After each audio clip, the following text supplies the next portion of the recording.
There's a specific moment. Someone asks what you drive, and before you answer, just for half a second, you calculate something. Not the monthly payment. Something that moves too fast to catch but leaves a small residue behind. You answer. Conversation moves on. But something in you already registered that the answer carried more weight than it needed to. Most people walk straight past that moment, file it under nothing. We're talking about a $20,000 Corolla and a $90,000 BMW. Two cars, one massive gap. On the surface, it looks like a financial conversation. Practical spending versus lifestyle inflation. Logic versus ego. It sounds right, it just doesn't feel complete, because if this were purely financial, the math would settle it. Run the numbers, pick the car, move on with your life. But people don't move on.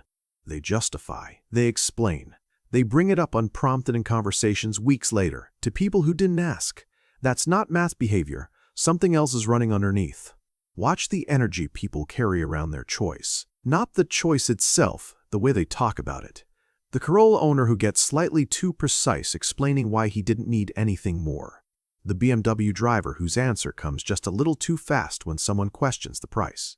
Neither of them is lying, but neither of them is fully at ease either. That friction, small, quiet, consistent, is where this gets worth paying attention to. The price difference is real. $70,000 is not a rounding error, but the meaning stacked on top of that number, the identity woven into it, the self-image quietly attached to it over years, that part wasn't given to you. You built it. Slowly, from 100 small moments you've already forgotten about. The uncomfortable part isn't that it happened. It's that it's still happening, right now, today, and most people have no idea how far down it goes. Here's a behavior worth noticing. When someone buys a car they're genuinely comfortable with, truly comfortable, they don't talk about it much. They mention it if asked. They move on. The decision lives quietly. But stretch that budget. Push into something that required justification, either direction, cheaper or more expensive, and suddenly the car becomes a talking point. It finds its way into conversations. It gets explained, defended. That's not excitement. That's something working itself out, and it never fully finishes. Now here's where most people expect the comparison.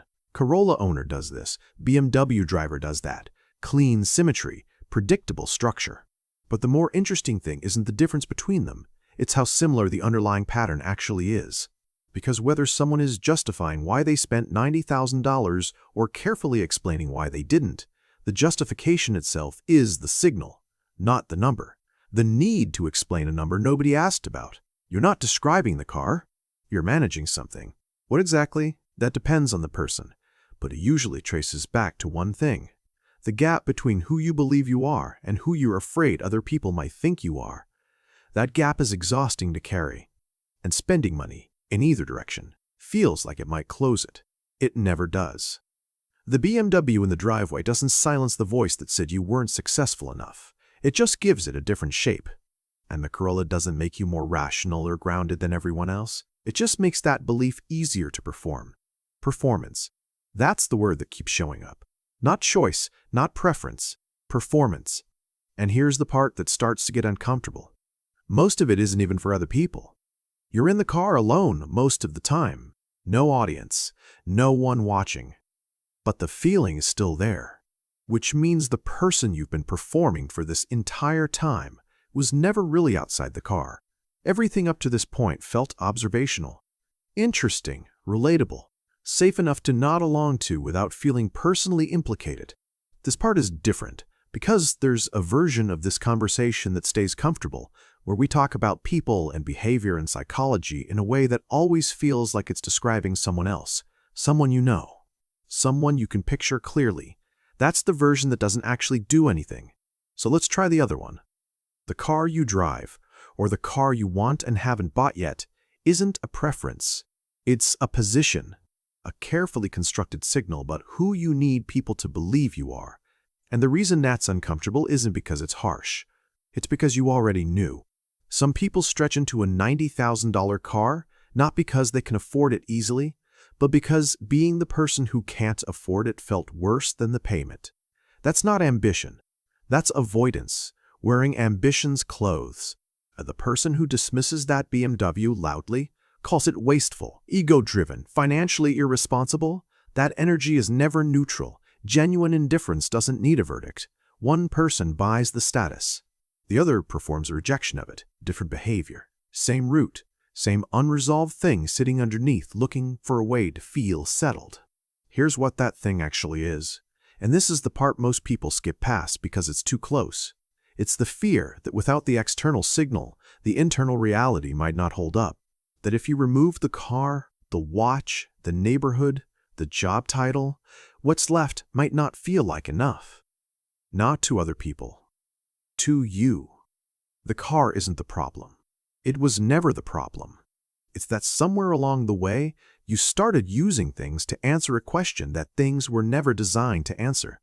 And no price point fixes that. Not $20,000, not $90,000, not anything in between. So now you're sitting with something. Maybe it landed. Maybe you're pushing back against it mentally, finding the exceptions, building the counterargument, locating the flaw in the logic. That's fine, do that. But notice that you're doing it. Because the people this didn't apply to at all, they stopped watching 10 minutes ago. They had no reason to stay. You're still here. And that half second from the beginning of this video, that calculation you make before answering what you drive, it didn't go away just because we talked about it. If anything, it's slightly louder now. Slightly harder to file back under nothing. That's not a comfortable place to leave you. Good, because the alternative is a clean ending where everything gets wrapped up, where you leave feeling understood and validated and slightly more self-aware than before. A feeling that dissolves by tomorrow morning. That's not what this was. What this was is a question that's been running in the background of decisions you thought were about money, about practicality, about logic. A question you've been answering indirectly for years through things you bought and things you deliberately didn't buy. Am I enough without the signal?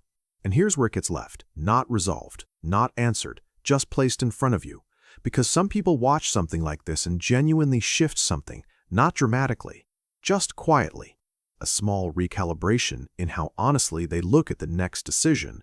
And some people close the tab, feel vaguely unsettled for an hour, and then find a different way to not answer the question. Both responses are real. Only one of them is honest. You already know which one is yours.